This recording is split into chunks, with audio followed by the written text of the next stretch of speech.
donc Flutter est un framework, hein, encore une fois, une boîte à outils, qui est un peu particulière puisqu'elle est capable de faire du développement natif sur Android et iOS. Alors qu'est-ce que le développement natif plutôt que le développement cross-platform?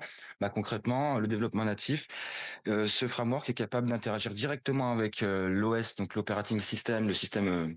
Vous voyez ce que je veux dire, donc Android directement et euh, et iOS, alors qu'en fait un framework différent, par exemple comme React Native, va plus créer une surcouche et s'adapter donc aux deux OS. Donc je suis pas très clair, mais concrètement, comprenez que Flutter fait des applications natives, donc va interagir directement avec l'OS Android et iOS.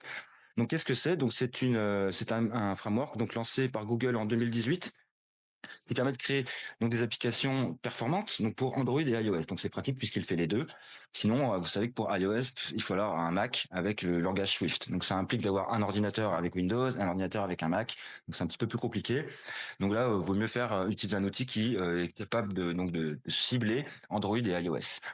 Donc c'est utilisé par les géants. Donc j'ai mis AdWords. Donc pour ceux qui connaissent Google AdWords, j'ai mis Alibaba. Il y en a plein d'autres. Hein, donc qui utilisent donc Flutter en particulier, donc sur le mobile. Donc c'est un outil idéal pour créer des applications tablettes, mobiles, télévision et aussi sur PC. Vous allez utiliser un nouveau langage, encore une fois, il va falloir encore apprendre un nouveau langage qui s'appelle Dart, donc qui est pas du Java ni du Kotlin, mais une surbrique, enfin un petit peu différent, mais c'est un langage à part entière. Donc Flutter ne dépend pas d'un bridge JavaScript, donc c'est un petit peu des concepts différents, donc il va fonctionner par module aussi, donc c'est un petit peu particulier.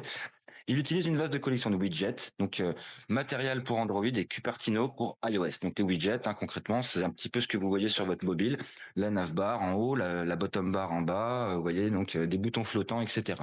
Donc tout ça, on peut considérer que ce sont des widgets.